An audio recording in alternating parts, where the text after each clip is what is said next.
Kompas.com. Hakim Tunggal Pengadilan Negeri PN Jakarta Selatan, I Ketut Darpawan, memutuskan bahwa penahanan terhadap Nadiem Makarim yang dilakukan oleh Kejaksaan Agung Kejagung sah menurut hukum.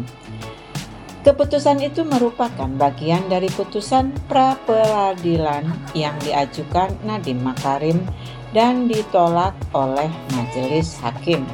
Penahanan terhadap pemohon Nadiem Makarim adalah sah menurut hukum, kata Darpawan dalam sidang di PN Jakarta Selatan, Senin 13 Oktober 2025.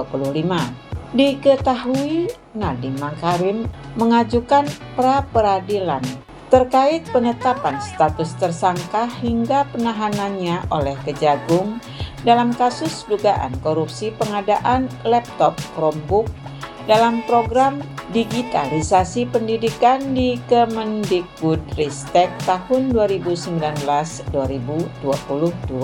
Dalam pertimbangannya, hakim menyebut bahwa proses penyidikan yang dilakukan oleh termohon, yakni Kejagung, telah sesuai dengan prosedur yang berdasarkan hukum.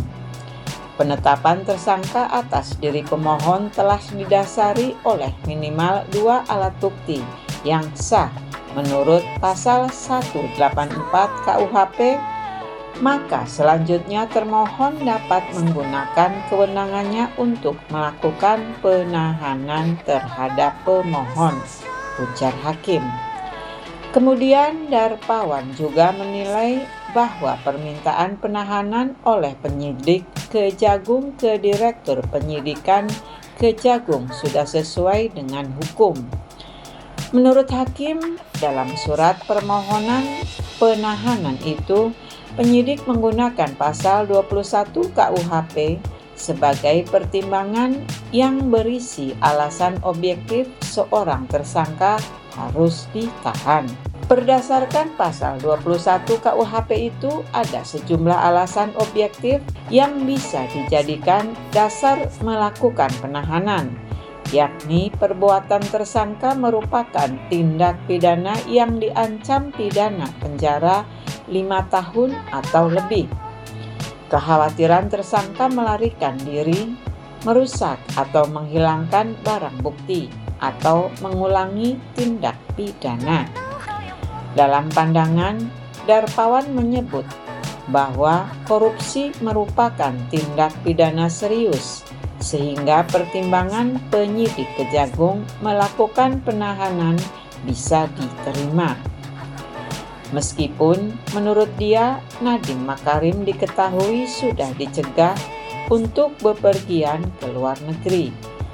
Menimbang alasan subjektif yang diatur dalam pasal 21 KUHP bersifat alternatif, sekalipun seorang tersangka kooperatif mematuhi setiap panggilan pemeriksaan dan dengan adanya pencegahan terhadap pemohon untuk bepergian ke luar negeri. Namun kekhawatiran dari aspek lain, misal kekhawatiran menghilangkan barang bukti, dapat saja terjadi, ujar Darpawan. Kekhawatiran semacam ini dalam konteks korupsi yang merupakan tindak pidana yang sangat serius menurut hakim dapat diterima sehingga penahanan terhadap pemohon adalah sah menurut hukum, kata hakim melanjutkan. Dalam putusannya, Hakim Darpawan juga menyatakan bahwa penetapan tersangka terhadap Nadiem Makarim sah menurut hukum. Isi permohonan pra-peradilan Nadiem. Dalam permohonan pra-peradilannya, tim kuasa hukum Nadiem menilai penetapan tersangka terhadap kliennya cacat formal karena dilakukan tanpa pemeriksaan terlebih dahulu sebagai calon tersangka. Mereka juga menyebut surat perintah penyidikan atau sprindik dan surat penetapan tersangka diterbitkan pada hari yang sama, yakni 4 September 2025. bersamaan dengan pelaksanaan penahanan. Selain itu, penetapan tersangka disebut tidak diketahui penerbitan surat pemberitahuan dimulainya penyidikan atau SPDP dan belum disertai hasil audit kerugian keuangan negara dari Badan Pengawasan Keuangan dan Pembangunan (BPKP). Kubu Nadiem menilai tindakan Kejagung tersebut sebagai bentuk tindakan sewenang-wenang dan menyalahi prosedur hukum acara pidana. Dalam permohonannya, tim kuasa hukum juga menegaskan bahwa Nadiem tidak menikmati keuntungan pribadi dalam proyek digitalisasi pendidikan tersebut.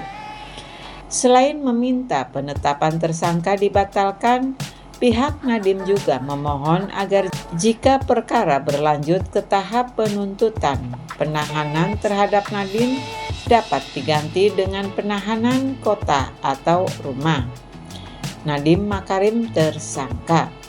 Sebagaimana diberitakan, Nadiem Makarim ditetapkan sebagai tersangka dan ditahan terkait kasus dugaan korupsi pengadaan Chromebook pada 4 September 2025. Kejagung menyebut kebijakan Permendikbud nomor 5 tahun 2021 mengunci penggunaan sistem operasi Chrome OS sehingga diduga merugikan negara hingga 1,98 triliun. Terhadap Nadiem dijerat dengan pasal 2 ayat 1 atau pasal 3 junto pasal 8 Undang-Undang Pemberantasan Tindak Pidana Korupsi (Tipikor). Kemudian Nadiem Makarim ditahan di Rutan Salemba, Cabang Kejaksaan Negeri Jakarta Selatan.